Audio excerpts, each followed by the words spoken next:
اعوذ باللہ السمیع العلیم من الشیطان اللعین الرجیم بسم اللہ الرحمن الرحیم بہ نستعین وصلی اللہ علی سیدنا محمد وآل بیتہ الطاہرین اللہم صل علی محمد وآل محمد وعجل فرجہم۔ ہمارا یہ نواں درس شروع ہو رہا ہے اور ہم نے امر سادس سے متعلق امر خامس سے متعلق گفتگو کی تھی، جس میں ہم نے کہا تھا کہ حقیقت کسے کہتے ہیں اور مجاز کسے کہتے ہیں، حقیقت کی تعریف کیا ہے اور مجاز کی تعریف کیا ہے، اور گفتگو کرتے ہم یہاں تک پہنچے تھے کہ ھذا ھو التعریف المشہور للمجاز، یہ مشہور تعریف جو مجاز کی ہے جس کا ہم نے ذکر کیا ہے کہ خدمت میں، اور نے کہا ھناک النظر آخر موافق للتحقیق، اور ایک نظر اور بھی ہے، لیکن کچھ علماء ایسے بھی ہیں جنہوں نے اس مجاز کی کوئی اور بھی تعریف کی ہے جو بالکل تحقیق کے موافق ہے، ٹھیک ہے نا، وہ حاصل ہے، اس کا حاصل یہاں گفتگو میں چھوڑ دی تھی ہم نے۔ دیکھیے یہاں مراد جو ہے وہ فقط مجاز سے متعلق ہو رہی، حقیقت سے متعلق گفتگو یہاں نہیں ہے۔ لفظ کا استعمال معنی وضع لاہ کے اندر ہو، ما وضع لا، ما کا مطلب مائے موصولہ، اس معنی میں وضع لہو جس کے لیے اس کو وضع کیا گیا اس کو حقیقت کہتے ہیں۔ لفظ کا استعمال معنی غیر ما وضع لا میں ہو تو مجاز کہتے ہیں، مگر مناسبت کی وجہ سے مناسبت پائی جائے دونوں معنی کے اندر، معنی حقیقی کے اندر بھی اور جس معنی میں استعمال ہوا ہے معنی مستعمل فی اس کے اندر بھی جناب علی اگر مناسبت پائی جاتی ہے تو اس کو معنی مجاز کہتے ہیں، اس کو مجاز کہا جاتا ہے۔ اب اس سے آگے بڑھ گفتگو خدمت میں پیش کی جا رہی ہے، ذرا ملاحظہ فرمائیے۔ ان اللفظ سواء کان استعمالہ حقیقیا او مجازیا، لفظ کا استعمال چاہے اس کا لفظ کا استعمال حقیقی ہو چاہے مجازی ہو، ٹھیک ہے نا۔ اب بات سمجھیے گا اس بات کو، یہاں پہ انہوں نے اس لفظ کا استعمال کر کے اس بات کو بتایا ہے کہ لفظ کا استعمال ما وضع لا میں ہو تو حقیقی، غیر ما وضع لا میں ہو تو مجازی۔ یہاں پہ استعمال چاہے حقیقی چاہے مجازی ہو، یعنی مستعمل فی چاہے حقیقی ہو چاہے مستعمل فی مجازی، دونوں صورت میں ہو، لفظ کا جب بھی استعمال ہوگا۔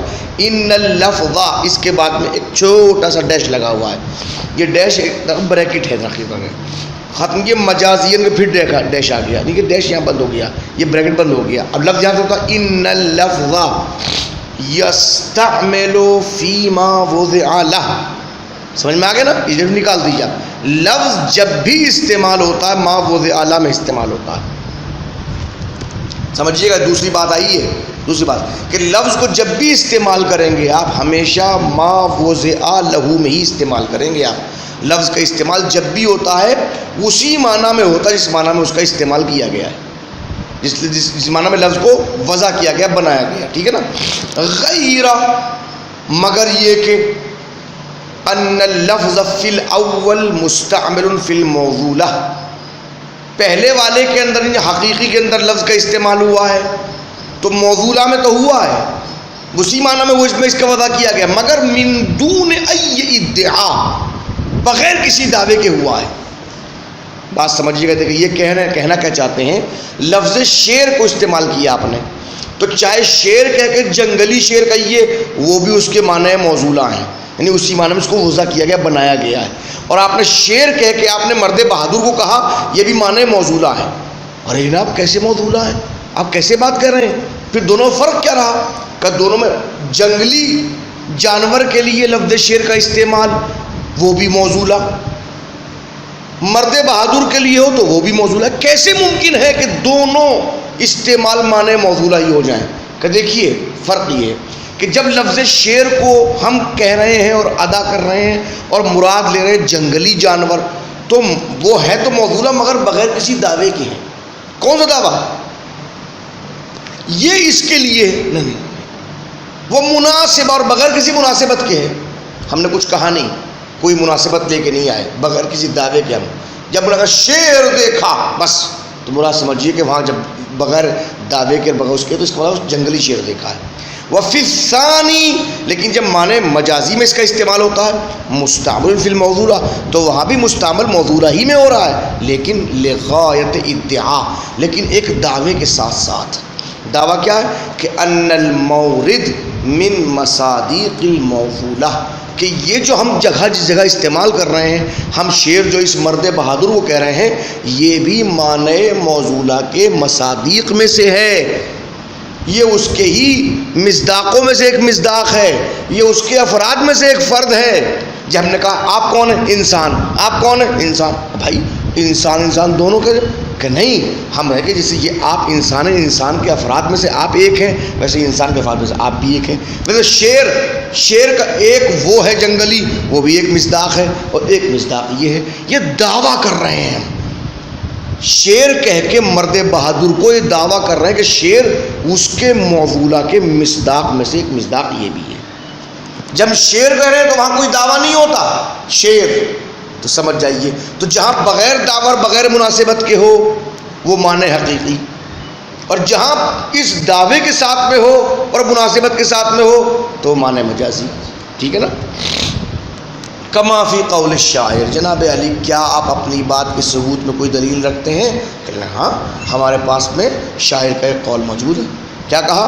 لدا اسدن یا اسدن، لدا اسدن، اسد جمع اسد کی، ہمارے پاس کچھ شیر ہیں، ہمارے پاس بہت سارے شیر ہیں۔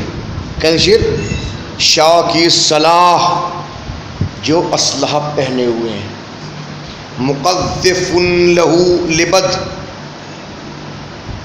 اور ان کے بال بڑے بڑے ہیں، اظفارہ لم تقلم، یہ ہے نا، یہ اظفار جو ہیں ان کے ناخون، یہ آج تک قلم ہی نہیں ہوئے ہیں، کاٹے ہی نہیں گئے۔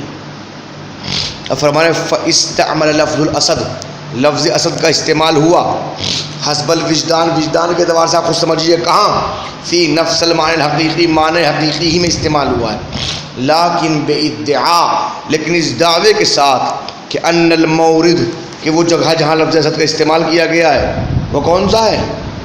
الرجل الشجاع، رجل اسد کہیں دیکھا ہے آپ نے کہ وہ ہتھیار لے گھومتا ہو؟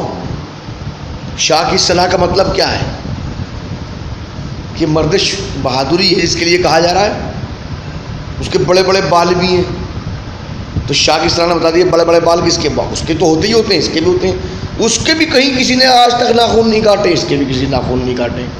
تو کہہ رہے ہیں من مصادیق ہی، وہ اس کے مصداق میں سے ایک مصداق ہے، وہ افراد ہی اس کے افراد میں سے ایک فرد ہے، حتی اثبتا لہو آثار الاسد، یہاں تک کہ انہوں نے اس مرد شجاع کے لیے اسد کے آثار بتا دیے۔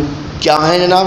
من اللبد والاظفار، جیسے اس کے بال بڑے بڑے ہیں، اس کے بال بڑے بڑے ہیں، اس کے بھی کسی نے ناخون نہیں کاٹے، اس کے بھی ناخون نہیں کاٹے۔ وَهَذَا هُوَ خِيرَةُ أُسْتَاذُنَا السید الامام الخمینی، جعفر سبحانی کہتے ہیں یہ کس نے کہا جناب آپ سے؟ یہ کہتے ہیں کہ ہم سے ہمارے استاد آیت اللہ خمینی نے کہا تھا۔ یہ آیت اللہ خمینی کی تحقیق ہے۔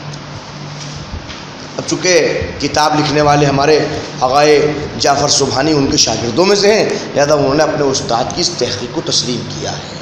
ٹھیک ہے نا؟ مزید انشاءاللہ العزیز آپ کی خدمت اقدس کے اندر اب حصول کیا ہوتا ہے، حاصل کیا ہوتا ہے۔ والحاصل انہ لو کان تفہیم المعنى الموضولہ، معنی موضولہ اگر سمجھ میں آ رہے ہیں، اگر سمجھے جا رہے ہیں معنی موضولہ، هو الغایہ من وراء الکلام، کلام کے پیچھے بیک گراؤنڈ میں یہ مقصد ہے کہ کلام سمجھایا جا سکے، فالاستعمال حقیقی، تو استعمال حقیقی ہوتا ہے۔ وَإِن كَانَ مُقَدِّمَ وَمَرْآتْ لِتَفْہِیم فرد ادعائی، لیکن اگر معنی موضولہ کو ہم استعمال کر رہے ہیں بعنوان مقدمہ، بعنوان مرآت، بعنوان شیشہ، کہ دیکھو یہ لفظ استعمال کر رہے ہیں اور یہ شیشہ ہے، کیا بتانے کی؟ یہ بتانے کی یہ مراد وہ ہے، اس ادعائی فرد کے لیے دعویٰ کرتے ہوئے کہ جناب اس معنی کو اس کے لیے بھی وضع کیا گیا ہے، ولو بالقرینہ، چاہے قرینے ہی کی بنیاد پہ ہو، فالاستعمال مجازی، تو اس وقت میں استعمال مجازی ہوتا ہے۔ پھر سمجھیے والحاصل، حاصل کیا نکلا؟ انہ لو کان تفہیم المعنی الموضولہ، اگر معنی موضولہ سمجھ میں آ رہے ہیں، تفہیم ہو رہی ہے، معنی موضولہ سمجھ میں آ رہے ہیں، ذہن میں بیٹھ رہے ہیں، هو الغایہ، اگر یہ تفہیم ہی غایت ہو اور مقصد ہو من وراء الکلام، کلام کے پس پشت، یعنی کلام کا مقصد کیا ہو؟ کلام کا مقصد یہ ہو کہ ہم جس لفظ کو ادا کر رہے ہیں اس لفظ سے فقط وہ معنی موضوع سمجھ میں آ جائیں. میں لفظ شعر کہوں اور آپ کا مطلب لفظ شعر سے آپ شعر تک پہنچ جائیں، فالاستعمال حقیقی، تو اس کو استعمال حقیقی کہتے ہیں. وَإِنْ كَانَ مُقَدِّمَةً وَمَرْآةً، اور اگر تفہیم معنی موضوع بعنوان مقدمہ ہو، بعنوان مرآت ہو، شیشے کیوں؟ لتفہیم فرد ادعائی، تاکہ ہم یہ سمجھا سکیں کہ اس لفظ سے وہ سمجھ جائیں جو فرد ادعائی ہے، جس کے لیے ہم دعویٰ کر رہے ہیں کہ یہ حضرت شجاع جو کھڑے ہوئے مرد بہادر، یہ بھی شعر کے مصادیق میں سے ایک مصداق ہیں، شعر کے افراد میں سے ایک فرد ہیں. ولو بالقرینہ، چاہے یہ کام قرینے ہی کی بنیاد پر ہو، قرینے ہی کی بنیاد پر ہو، فالاستعمال مجازی، لہذا استعمال یہ مجازی ہوتا ہے. بات واضح ہو گئی. وصلی اللہ علی سیدنا محمد وآل بیتہ الطاہرین.